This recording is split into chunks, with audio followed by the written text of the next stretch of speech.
All right. Good morning, Wool Talks here at the New Order of Fashion Lab. Yesterday we spoke about the kickoff. So why are we investigating wool? We feel like it's a vastly underrated material. 1.5 million kilograms of Dutch wool is being discarded annually. And in a time where there's a dire need for responsible resources, we feel like we should not let anything go to waste. For those who might not be familiar with me, I'm Haiko. I'm the director here at New Order of Fashion. And this year we're doing these talks every day to get a broad perspective of the material of wool. Today, the topic is about history and culture of wool, because to understand the material, we believe it's also to understand its history and the culture that surrounded it. We organize our talk around the central question because we want to understand a certain aspect of history and culture. For today, that will be how has wool shaped our history and culture, and what can the history of wool tell us about where we stand today. Every day we invite experts to the conversation. Today I have the honor to have Jantiene van Elk and Ninke Bloemberg with me. Jantiene, librarian at the Textiel Museum. Can you tell us in a few sentences about your role there? Yes, I'm curator of the library. We have a large library of more than 25,000 books on textiles. We also have special collections with sample books from the Tilburg textile industry, which was a wool industry, but also sample books on dyeing and the printing of textiles. I encourage the research and do research with volunteers and artists into this collection. Tilburg, a real textile city, of course, with a lot of heritage that revolves around wool. I think we'll get more into that in the slides that we have prepared for today. Ninke, fashion curator at the Centraal Museum. Can you tell a bit about your role there? Yes, I work as a fashion curator in Utrecht, Centraal Museum, and I've been organizing exhibition on several topics. But I'm always intrigued by the material, the starting point of fashion, and especially now we live in a time of fast fashion. I think it's very important to have this voice of alternatives being heard. That's a mission as well, personally and professionally. I think challenging fast fashion, ultra fast fashion in the system where we are today is of course something that encapsulates everything that we talk about here this week. Is there anything particular you would be curious about? Do you feel like wool can play a role in that? Sometimes when you discover stories like Christine Meinersma did with the wool being wasted, being sent abroad, being burned, and it goes beyond imagination that things like that occur. To have inspiring contemporary fashion designers or textile designers also being inspiring by the heritage, I think that's very a big inspiration also for exhibitions or research. Nice. Maybe we can just dive right into it. We have some beautiful archive images that we prepared because the history of wool goes back hundreds of years. I would say thousands of years or even more. Wool came here with the first farmers in the Bronze Age. So the heather, the natural landscape is shaped by sheep for so many years. It goes way back. And the image we have is a bit older than that, maybe. So what was the first moment, maybe, where like human civilization worked with sheep? Is that something you are familiar with in your own work? In a broad sense, the wool came here, sheep came here with the first farmers. Migration from the Fertile Crescent to here, so in the Middle East. Wool has been used for clothing. There is a find in Uden of a dress made from wool, dyed with natural materials from the environment. So people have been wearing woolen clothes since forever almost. And then if we look at this image, this is fast forward a few hundred years. Yes. What are we looking at when we see this image? This is Leiden in the 17th century, and at that time it was a huge important town for making woolen cloths, and these were high quality cloths sent all over the world. And the wool at that moment came, and you see the waterway, and there was a connection to the sea. It was merino wool from Spain, because they made high quality cloth and needed a high quality fiber, because merino sheep has a different fiber than the local sheep here in the Netherlands. Also, they used lots of wool, so production in the Netherlands of wool was not enough. So this is a long time ago. And that was already with the merino sheep involved. Yeah. And was there ever a time where we also wore more native sheep fibers in our clothing? Or was it always merino from this point forward? I think more research is needed for this, but in local communities maybe also local wool has been used for poorer people. This was for rich people. It had good connection to waterways, to the sea. That was the main starting point in the country where wool really became a big material in that sense. Yeah, in the 17th centuries. Before, the Flanders cities like Ghent and Bruges were very important. One location where wool, like right now, of course, Australia and New Zealand are countries where a lot of wool is being produced, but that is also just this day and age, and might also change in 100 years from now then. Maybe, yes. It's never permanent. Yeah. And we have some more images, because we see different types of quality inspection, cleaning the fur and also pre-treating it in a way. What can we see on this image? There's a lot of things You hidden. need to, when wool cloth, the skin has different qualities of wool. The quality of wool on the shoulder of a sheep is different from his back, from his belly. So you need to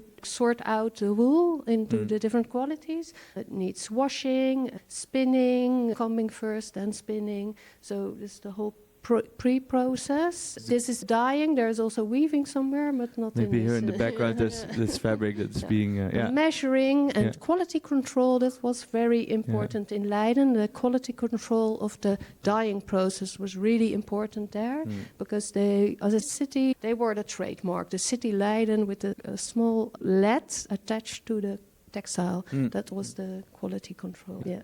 And there's a couple of things that I'm curious about, because these images, I don't know how representative they are of where production, of where these different steps in treating the material, working it into a fabric and dyeing the fabric.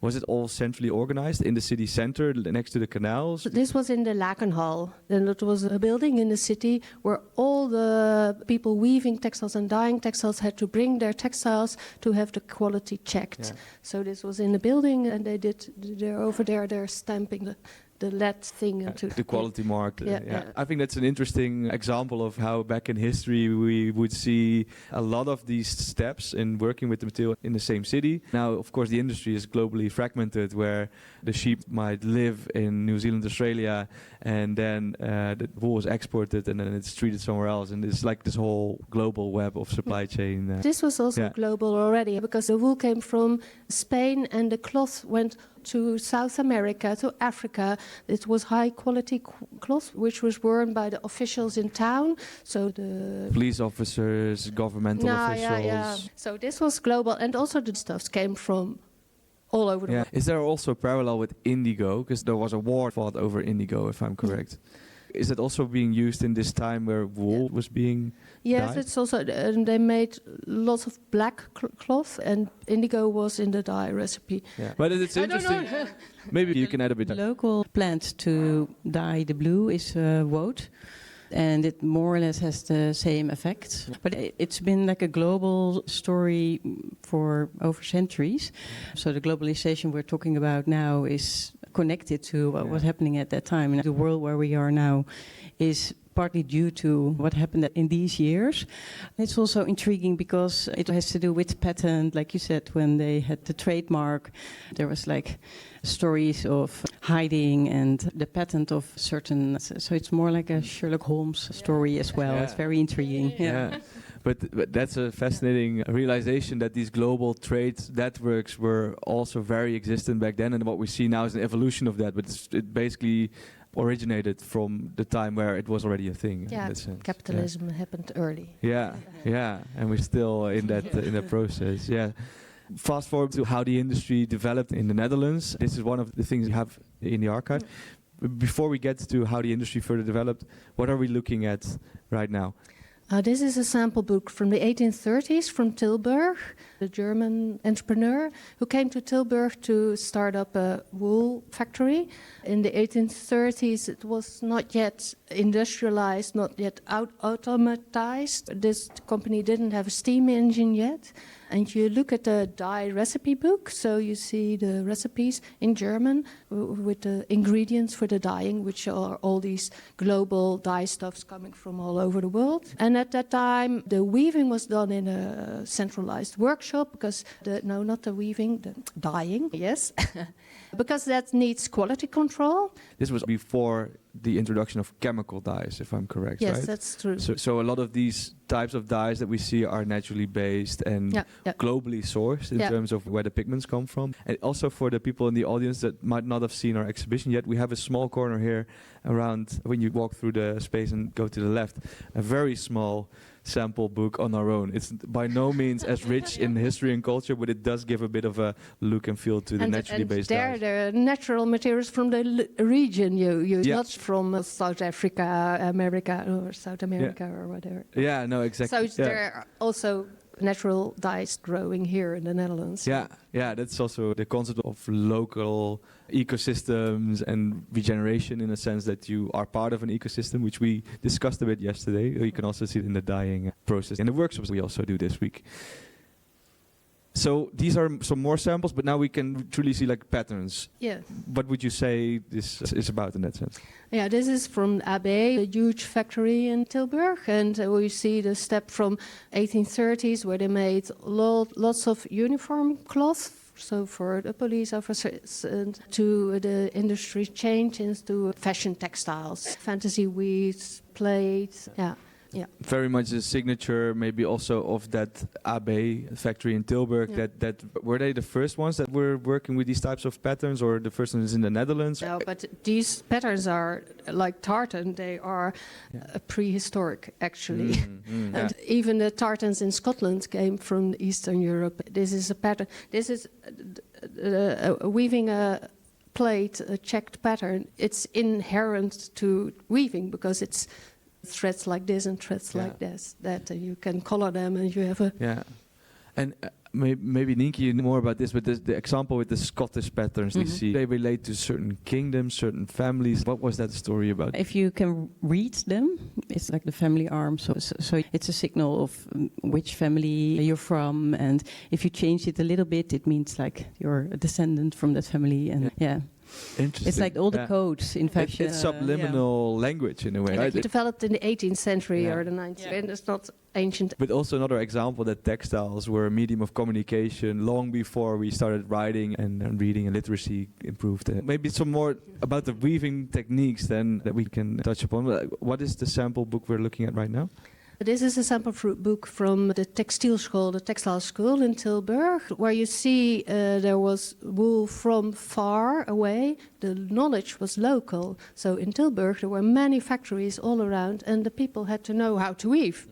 Of course. Yeah. So in the 1900s, a textile school for the sons of the entrepreneurs developed, and they had to learn how to make the pattern of the weft and the warp. You can see the patterns above. When you can read it, you can understand the textile pattern. Fundamental knowledge that you would need if you would live in a city like Tilburg back then to find a decent job and provide for your livelihood. Yeah. It was not only the entrepreneurs and the management of the factory, but also later on the weavers and the people who did the quality control. So the women had to do the quality control, and they had to, when there were faults in the textiles, had to repair them invisibly. So they had to have intricate knowledge of how a weave pattern works. Yeah. Sounds like a technical repair also, if you need to understand the weave pattern to... Yeah, you don't want to see it, so you need to do the threads exactly in the pattern. And it was also a time where it was still worth to repair it in production rather than to discard it. These were woolen textiles, high quality textiles, which would have been used long. They were repaired when they came from the weaving machine, from the loom, but also when they were worn, they would have been repaired. Something we can learn from. So some archive photos from the production facilities in Tilburg, if I'm correct, right? Yes, this is from Wolhandel Wouters, traded from Australia, Argentina, South Africa. Women had to check these qualities by hand, by touch. They could recognize the micrometers of the textiles and sort them. These are knowledgeable. It took a year to learn this. It's a tactility and feeling the fiber and then knowing what kind of quality it goes into. Wow. And where's that knowledge now? Is it still present? Not in the Netherlands. Yeah. And this is really a problem. I talked to a sheep shearer, sheep holder. This is lacking. That's maybe also an interesting conversation we can have later after the talk about how we can maybe bring it back or where we can find it. And then there's some other beautiful imagery, I think. These are merino sheep? Yes. This is Australia. Yeah. Yes. I wanted to talk about Australia, South Africa and Argentina. That's where the wool came from. This started at the end of the 19th century. The merino were first kept in Spain and protected by the king, and it couldn't be exported, but this changed at the end of the 19th century, and the English took the sheep to South Africa and to Australia. The MacArthurs were a big family, and they started a sheep farm with merinos, and they started breeding, and this is now so huge. Yeah. And the MacArthurs were a royal family back then that were involved? No, they were like entrepreneurs. Yeah. It's a common name in circular textiles as well, with the Ellen MacArthur Foundation being a very big...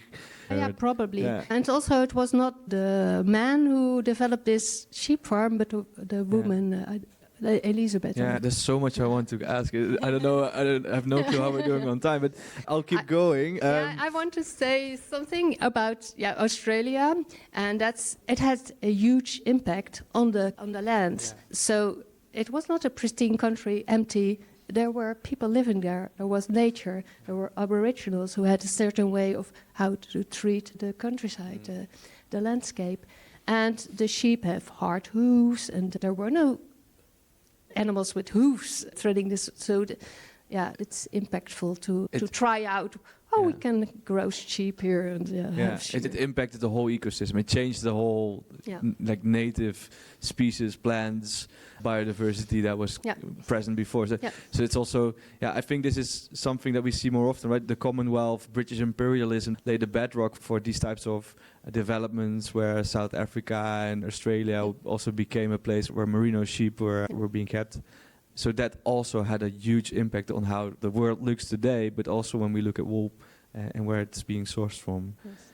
And okay, so this is a photo in Australia, and the next is also in Australia. So the wool had to be transported from the outback, which is huge, of course, in Australia, on these bullock carts. They were months underway to bring back the wool to the ports, and then one step further. It's in Tilburg. All of a sudden. But this somewhat later, but the other pictures were from around 1900. This is the 1950s. So. This is how it would end up after crossing the other side of the world to Tilburg for production. Through the ports, through Rotterdam or Antwerp. Maybe it's a good moment to reflect a bit on wool. The global trade networks were there long before modern-day capitalism. Merino sheep were never native to Australia or South Africa. What can we learn when we look back at history and how we're perceiving the material today? Maybe it's a bit of an open question, but to reflect on where we stand. The non-human world has to be part of our thinking. So the landscape and the sheep as well. There are also there's mulesing. There's how we treat the sheep. And the impact on other communities, we must be thoughtful of that. And our clothes come from so far and so invisible what the impact of our clothes is. But we need to be aware. To acknowledge that we are a part of this bigger ecosystem and that humans are no more or less than animals, that we should be more equals. That's a thing that we also discussed yesterday when we talked about regenerative design. And of course also the global fragmentation of the supply chains these days, that it's very difficult to truly connect with the source of a material or to truly understand what steps need to be taken to make it into a garment. Ninke, maybe some thoughts from your side? I had another question in my mind, but what happened to the textile or the wool industry in Tilburg? Would you like to? I think it's an interesting question. That's a good question. Okay. I wanted to tell this. It moved away to countries where labor was cheaper. It's in the 1960s and 1970s. All the companies closed.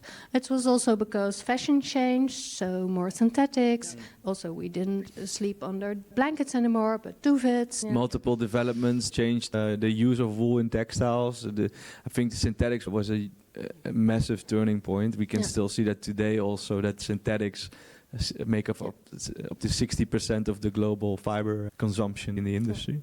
And also maybe the identity for people living in Tilburg as an example. Many people were unemployed for years and years, so the city was in ruins. There were many empty factories all over, derelict, and so that's not good for a city. And that's changed. We have the Textiel Museum who tells this story and also brings it further. We have a textile lab and we still keep this intangible heritage of this textile knowledge alive, but the losses of it is gone. Yeah. Book written by Maarten van Riel dove into the history of Tilburg and how the industry left the city and what identity crisis it left behind. Yeah. I still have to read it. It's on top of my list. Talking a bit about the material and seeing the first signs of the industry being present in the Netherlands is one thing, but I think the other thing that we want to have a look at today is also how the material was worn and how it was made into designs. Maybe it's good to put you a bit more in the spotlight for this part of the conversation because you know a lot about that. Just an open question to start with. What are we looking at when we look at the screen right now? Before answering your question, I was wondering who's wearing wool at this moment? I guess almost everybody. Does cashmere count? Is it itchy or not so much? A little bit. These are two samples from our museum collection. One is dated from around 1810, the Empire period, that we mainly know as the white dresses with very thin materials. We have a yellow woolen example, which might be a bit more comfortable because it's so much warmer in this cold country. It was usually worn with big woolen shawls. An example of how the shawls developed is the example of about 1885, and maybe if you have a closer look of the pattern, you might recognize it from like the woolen cloth on the tables, but it's more like an Indian fabric, and So these are a few more historical examples of wool. A very detailed pattern that you can see. Definitely. Yeah. This one is also very explanatory. We were talking about this before our conversation this morning. Yeah. And using wool as a material, that was also a thing back in the days. Yeah. I was looking for these woolen examples from our own collection. We do have several examples. We have this platform, Modemuse, which Textiel Museum is also a partner, Museum Rotterdam, and for example, Kunstmuseum and Rijksmuseum are also partners. So it's really great also strolling through the other collections, finding examples. This is an example of Museum Rotterdam, and it's actually also an advertisement for Lux, the soap. And it comes with a 1930s knitting pattern, and it says mainly wash it with Lux soap. Bathing suits made of wool must have been very uncomfortable, and also with the effect that when all the water gets soaked in, it hangs on your knees more or less instead of having the shape of your body. I assume it must have been very challenging wearing this. If anyone manages to make swimwear out of wool that does not have these complications, then we're on something. Yeah, maybe. I think so. Was it also the main material used in swimwear back then? There are many examples. And that disappeared when synthetics made their introduction. Yes, exactly. I thought this is a cute example. You are all probably way too young, but I know from some people who all the way into the 60s, especially the boys, had to wear those woolen shorts even in the winter, with woolen socks as well.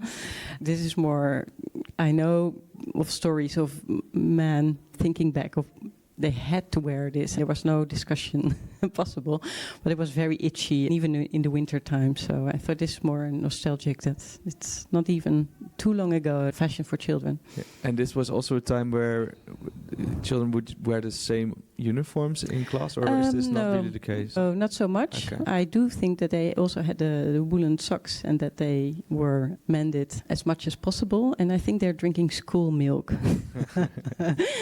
Hand-knitted sweaters as well. Yeah. And it's everywhere. That's this was like this image. And then we move a bit forward because we've seen it around as a material. Synthetics made a huge difference, of course, when they were introduced. But now we are at a time where designers, thinkers, makers are re-embracing the material. Exactly. Connie Groenewegen, what way is she doing that? She has this interest of using wool and local materials, but using it in a contemporary way. She develops a more sculptural way of knitting the material. So this is not so much weaving, but knitting the material. That's another technique to use wool.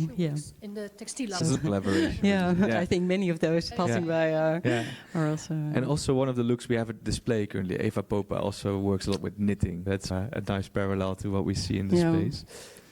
And this also looks like knitwear in that sense. Can you tell a bit about what we're seeing here? It's interesting to see how contemporary designers also find a new form language using a century-age material, but finding new ways to be using it. Yeah, and she's an interesting example of this. Also a more sculptural example as well. Yeah. So we see these new experimentation forms with knitting as a core technique. Yeah, Christine Meinersma, she's probably one of the first, I think, who started using, we mentioned her in the beginning as well, discovering the idea, or discovering that so much wool is produced in the Netherlands but thrown away. And you might know her anyway, because you should know her. But she graduated on a book about a pig. She really dove into the subject and checked where the pig was being used for. So, for example, for porcelain, for licorice, and it gives a very broad and open view of how we use animals. Yeah. She did it with sheep and created the one sheep sweater. I think it's a nice parallel to the work of Femke de Vries that will be at display here in the middle of the room after our talk. And she's also challenging us to rethink how we relate to the animal, especially in wool. We feel like there's not enough perspective from the animal when we look at the material. As it feels. One thing, I won't spoil anything from Femke's work, but she says something in her voiceover that we maybe should rethink wool not as wool, but as sheep hair, for example, to make a more direct connection with the animal. As we're more than halfway through our talk, we have a couple of more examples, but raise your hand if you want to ask anything in between. This was an interesting project realized at the Textiel Lab. Bout May Engelgeer, a textile artist, was asked by the Lakenhal. You mentioned the Lakenhal being the central place of quality checking, but now it's a museum in Leiden, which tells the broad story of the history of the laken, which is like the Dutch word for the way the wool was made into the fabric. And they did a proposal to ask new designers to have a more contemporary vision on it. And May Engel won this competition with Archive as a Fabric and Fabric as an Archive. And it's a very contemporary view also of this long, very long history of. And also completely different shapes and patterns compared to the first image that we saw of the dress that was more like elegant. I love this story. Do you know who she is? Okay. She, about 2 years ago, decided to, from the beginning, she chose that she was really a pioneer by, I think, one of the very first fashion designers to sell clothing through the web, trying to hack the fashion system, which is very necessary. She promotes slow fashion and small production, also small collections. And this is about 2 years. She decided to close at least one of her shops. She still has a shop in Rotterdam, and moved to Welsum, where she starts her own farm with vlas and also woad, the color that we were mentioning. And this is the Gertrude sweater. So this is called after her favorite sheep on the farm, Gertrude. This is a story about community working, taking the time and developing the knowledge and having other specialists taking part of the whole process. So she designed the sweater, started working with the dyeing company Roa in Amsterdam, and with the knit stable in Baanbrugge, who will also be part of the conversation later on. The fair story about this is if you would sell this sweater in the shop for everybody, only the dyeing itself takes 3 days, not to speak about the whole other process. The sweater would at least cost 2,000 euros. She made 15 examples and sold them for about 500 euros. It was sold out. She had one sweater left and gave it to the Lena Fashion Library. And so people can rent it for a day or maximum a week for 250 a day. And this is also about more inclusive thinking and paying attention to what you're wearing and all the love and effort put behind it. Yeah.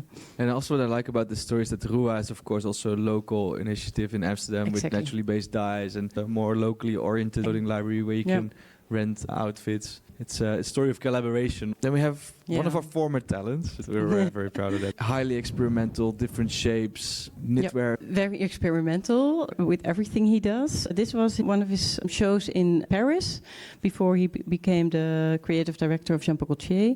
He really wanted to go to Paris as he was very little.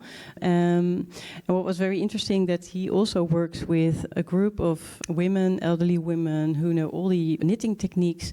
He was able to bring a few of them to Paris to do the knitting behind the scenes. He wasn't able to bring them to Jean Paul Gaultier, unfortunately, but to have these experienced women who know if he has this shape in his head and the material, they know how to make it. I think it's very heartwarming. There's a whole hidden community of people who really like the craft and the community, the artisanship. And with this collection, he won the Woolmark Prize as well. Yes. So it's very important. Really nice. Then the Knitwits table, we briefly touched upon, Haiko.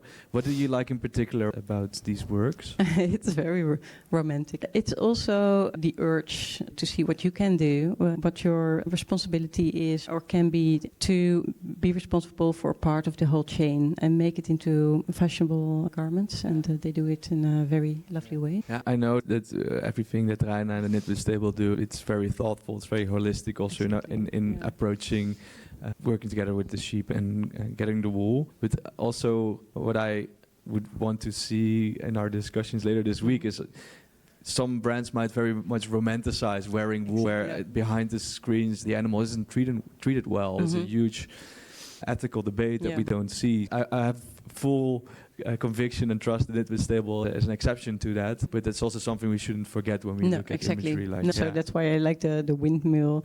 It's a bit over the top perhaps. But you could name it speculative design because it's thinking of how we can change. It's I spoke to someone yesterday who was more into conceptual fashion than commercial fashion. There's a distinction to be made, and conceptual fashion is more about sparking ideas and seeing that we can do things differently. We might not be able to do it tomorrow. It might take a few days longer. I also want to open up the stage to the audience. If you have any questions, this would be a good moment to ask them. If not, we can reflect a bit as a panel. I'm very curious what you're all knitting. Yeah, what are you making?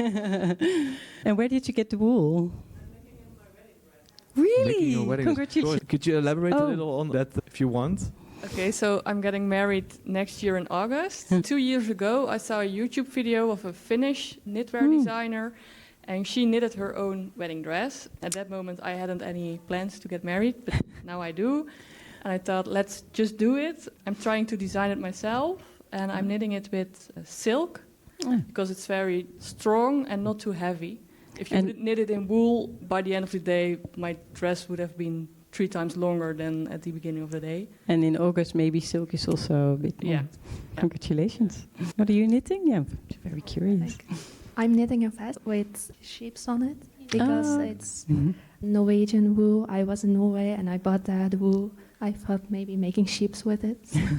Did you also have the opportunity in Norway to visit some of the sheep farms? No, but I would like to. Norway is, of course, also a big country when it comes to working with wool. Tradition and history goes back. I do want to go to a bit of a conclusion because we started the conversation with what can we learn from the history and culture of wool and where do we stand today? What can we learn from what we discussed this morning? It's important to keep knowledge of making and not let it go to other countries. And you can learn it again. So the knowledge is still there. We have to look very carefully to find it.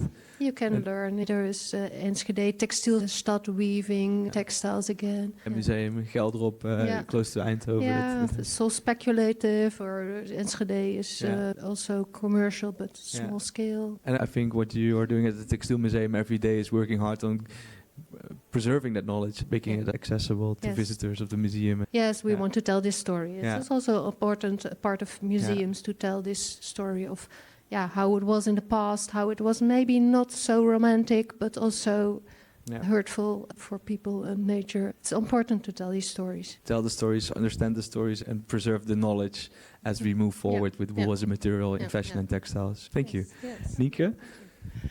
I've been thinking about what you both also said. There's a river that got human rights. And I think that's also something that maybe with the animals, we need to keep fighting for them as well. Be aware of the impact. You can change the system, small or a little bit bigger. Do what you can, yeah. Again, also acknowledging that we're equals and we're not better than an animal exactly. in that sense. And that if the rights are well organized. I think the example with the river is beautiful, like with Maori culture, the river has a voice in politics and decision making. And impact, of course, also. Something we'll look into more on Thursday if you're around or tune in online. Can we have a tent here and sleep? We have enough blankets. That's good. Thank you. That wraps it up for this morning's talk. Thank you all so much for being here so early in the morning. Can I have a warm applause for my panelists, Jantiene van Elk and Ninke Bloemberg. Both, thank you so much for your contributions today. Special thanks to our partners. You can find them on our website and also on the screen, but especially thanks to AV Partner, who has made this live stream possible for the international audience that couldn't make it in the lab today. Hopefully it has been nice to see online as well. Thank you from me to you. I've been your host, Haiko, and I wish you a pleasant rest of this day here in the lab and also it's Dutch Design Week. Thank you very much.